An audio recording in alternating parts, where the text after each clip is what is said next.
¿Qué son los antibióticos? Los antibióticos son un elemento clave para combatir las enfermedades infecciosas y de desaparición han permitido disminuir la mortalidad asociada a estas patologías de forma muy significativa.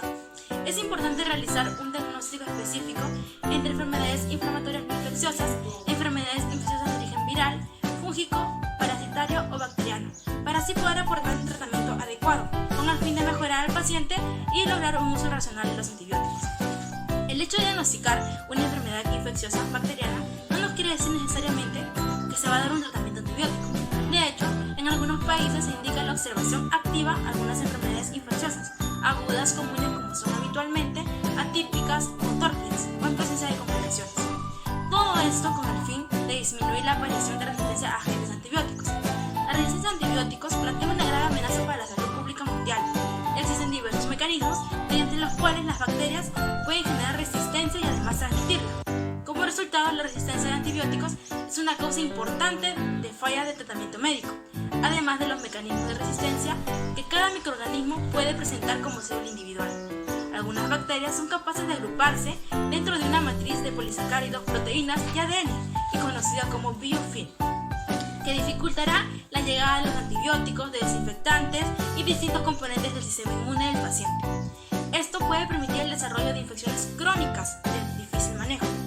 En la actualidad se calcula que aproximadamente el 40% de todos los pacientes hospitalizados reciben tratamiento con antibióticos, los que ya la mayoría de veces resultan de utilidad incuestionable. Sin embargo, su amplio uso fomenta el aumento de resistencia de los gérmenes, lo que crea una necesidad cada vez mayor de nuevas pastillas y se encarece de un nuevo tratamiento. ¿Cómo es el mecanismo de acción de los antibióticos?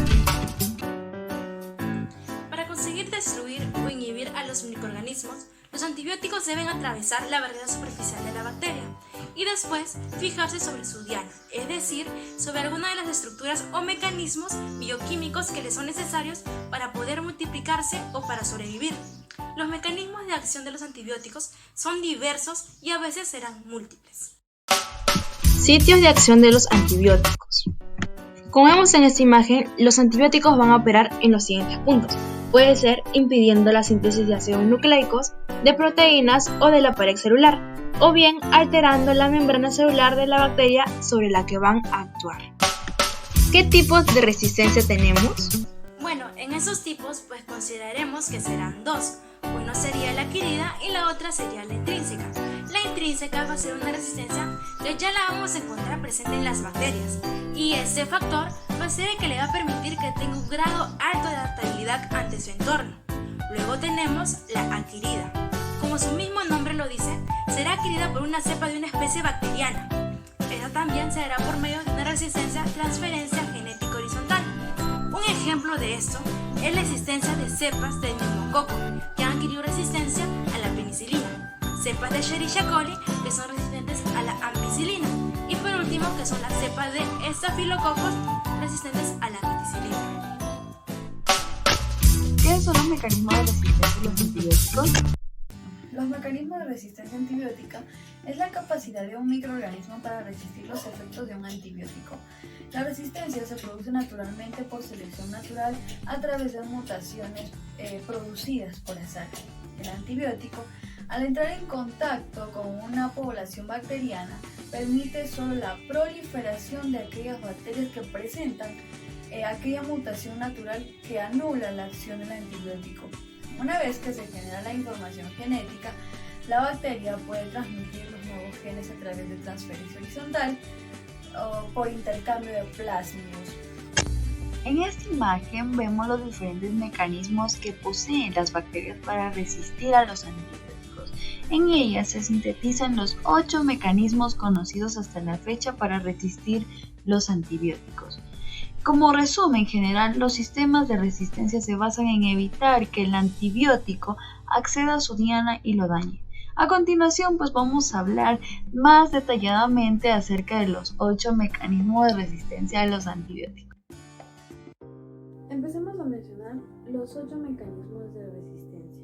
El primer mecanismo de resistencia es la pérdida de porinas. Las porinas son proteínas localizadas en la membrana de la bacteria encargadas pues, de transportar sustancias al interior de la célula, una forma de resistencia a los carbapenems, un tipo de antibiótico de amplio espectro, pues consiste en la pérdida por parte de la célula de la porina que permitía la entrada.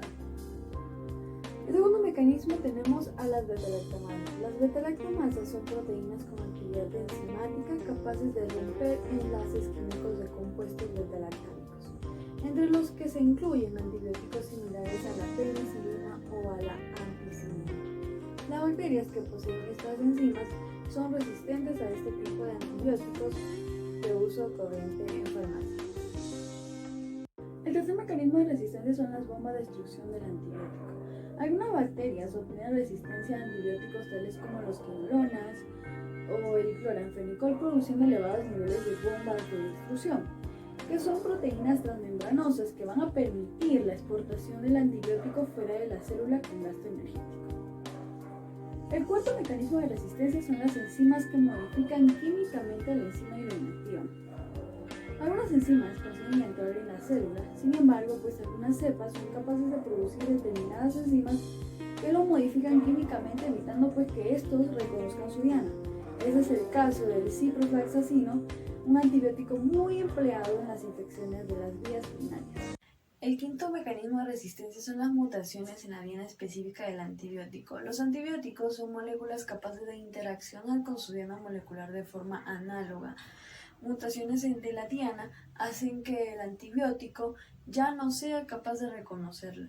Muchas de estas mutaciones implican la inactivación de la diana, lo que hace que la célula no sea viable, pues sin embargo, otras sí que permiten que la diana del antibiótico funcione y no sea reconocida por el antibiótico. Por ejemplo, la diana de los quinolonas son las enzimas encargadas de mantener el correcto plegamiento del ADN, la girasa y la topoisomerasa. Mutaciones en esas enzimas convierten a algunas bacterias en resistencia a las quinolonas. El sexto mecanismo de resistencia son las mutaciones en los ribosomas. Los ribosomas son las máquinas de síntesis y de proteínas, son estructuras complejas formadas por ARN y proteínas y son dianas que de algún antibiótico, como pues por ejemplo las tetraciclinas, que inhiben su correcto funcionamiento y por tanto van a perturbar o paralizar la síntesis proteica necesaria para la vida de la bacteria. Algunas cepas han desarrollado mutaciones en las regiones de interacción del antibiótico con el ribosoma, lo que hace pues invisible a estos compuestos.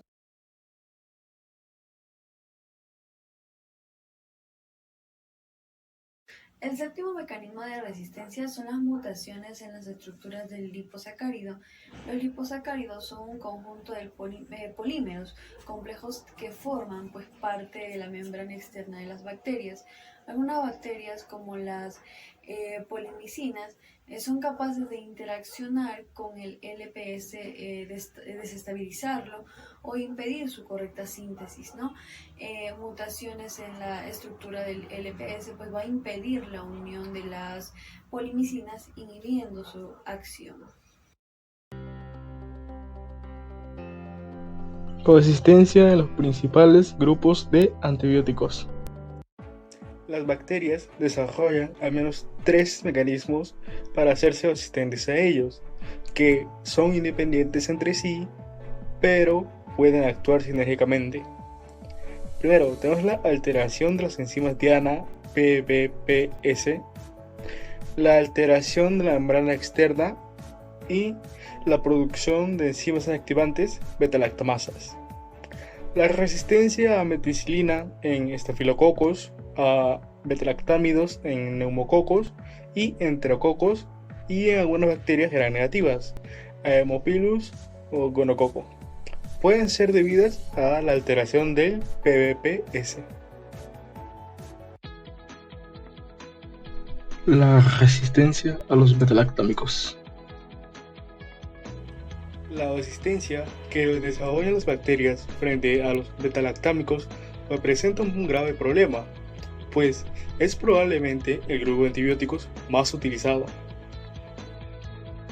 La modificación de la membrana externa, cuando es el único mecanismo implicado, no suele ser importante, pero sí cuando se asocia a la producción de beta-lactamasas, siendo especialmente decisiva el gran negativo.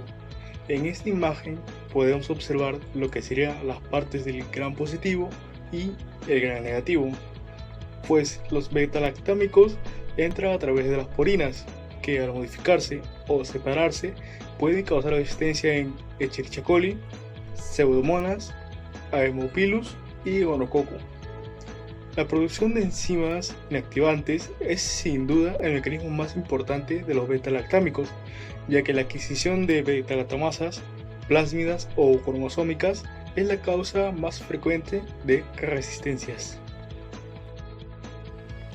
Las beta-lactasas plásmidas de gran negativo producen un alto nivel de resistencia y están muy extendidas sobre todo en las enterobacterias.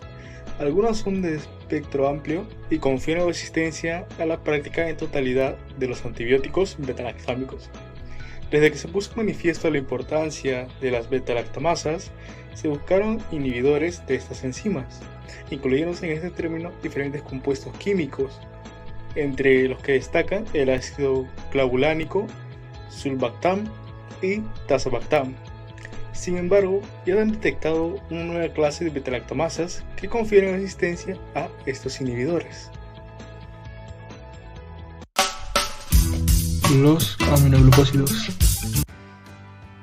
La inactivación enzimática mediada por plásmidos representa el principal mecanismo de resistencia en las enterobacterias, pseudomonas, estafilococos y enterococos.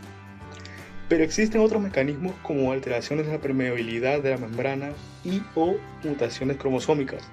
Las bacterias anaerobias son resistentes de modo natural por carecer de sistemas de transporte para capturar a los aminoglucósidos. Los glucopéptidos. Las micobacterias, los hongos y las bacterias gram negativas son resistentes debido a la incapacidad de la molécula a atravesar la membrana externa y por lo tanto de llegar a la diana, siendo excepción de algunas cepas de Flavobacterium meningoseptium y de Neisseria gonorrhoeae. En cuanto a los enterococos, existen tres fenotipos de resistencia: el BAN-A o cepas de alto nivel de resistencia, tanto a vancomicina como a teicoplanina. El fenotipo BAN-B, sensibles a teicoplanina y con niveles variables a vancomicina, y el fenotipo BAN-C, resistente a bajo nivel solo a la vancomicina. Los macrólidos y lincosámidas. Estos grupos de antibióticos, por ser hidrofóbicos, atraviesan mal la membrana externa, por lo que los bacilos gram negativos presentan resistencia natural, aunque modificaciones en las nuevas moléculas como acitrosina parecen disminuir este hecho. La resistencia por metilaciones que impiden la unión de los fármacos al ribosoma 50S está modificada por plásmidos en transposones. Es cruzada y puede ser inducible en macrólidos de 14 y 15 átomos, o constitutiva para los de 16 átomos y las lincosámidas, y aparece en cocos gram positivos y bacilos anaerobios gram positivos y negativos. También en la producción de enzimas transferasas puede determinar la resistencia de estafilococos para la lincomicina y clindamicina. Las quinonolas. La resistencia está relacionada con la diana principal de acción, la topoisomerasa 2 o guirasa, y fundamentalmente en la unidad A del ribosoma.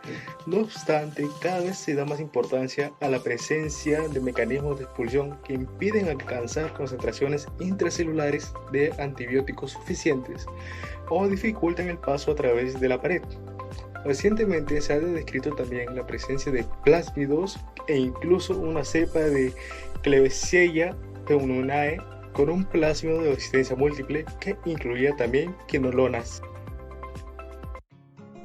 La tetraciclina. Aunque existe resistencia por modificación enzimática codificada por tramposones, el mecanismo de resistencia más importante de las enterobacterias es por expulsión activa y en gram positivos. En algunos gram negativos como Neisseria, Haemophilus, Campylobacter y Bacteroides, por producción de proteínas citoplasmáticas que impiden la unión de la molécula al cielo-ribosoma. En general, la resistencia es cruzada para todas las tetraciclinas. El cloranfenicol. La modificación enzimática, plásmida o cromosómica es el mecanismo de resistencia principal, aunque también se han detectado cambios en la permeabilidad de la membrana externa. El principal mecanismo que otorga resistencia a cloranfenicol es la inactivación del antibiótico por acetilación dependiente de la enzima cloranfenicol acetiltransferasa. La resistencia a los antibióticos es un problema sanitario muy importante que supone un incremento de morbilidad y mortalidad, alargando los tratamientos y estancias hospitalarias, Incrementando los costos y sobrepasando en muchas ocasiones los presupuestos de los cuales disponen los servicios de salud. Por estas razones, se deberían elaborar protocolos para mantener la eficacia terapéutica a un costo razonable. A todo esto puede ayudar la producción de vacunas, el desarrollo de nuevos antibióticos y la modificación de los ya conocidos, intentando mejorar su actividad. Recomendaciones. Solo toma antibióticos cuando te lo prescriba un profesional de la salud. Nunca te automediques, ya que podría llegar a tener un efecto negativo. Siempre termina todo tu suministro de antibióticos. Detener el tratamiento demasiado pronto puede causar que las bacterias continúen viviendo. Nunca guardes antibióticos para su uso posterior ni utilices antibióticos sobrantes. Asimismo, jamás compartas antibióticos con otra persona.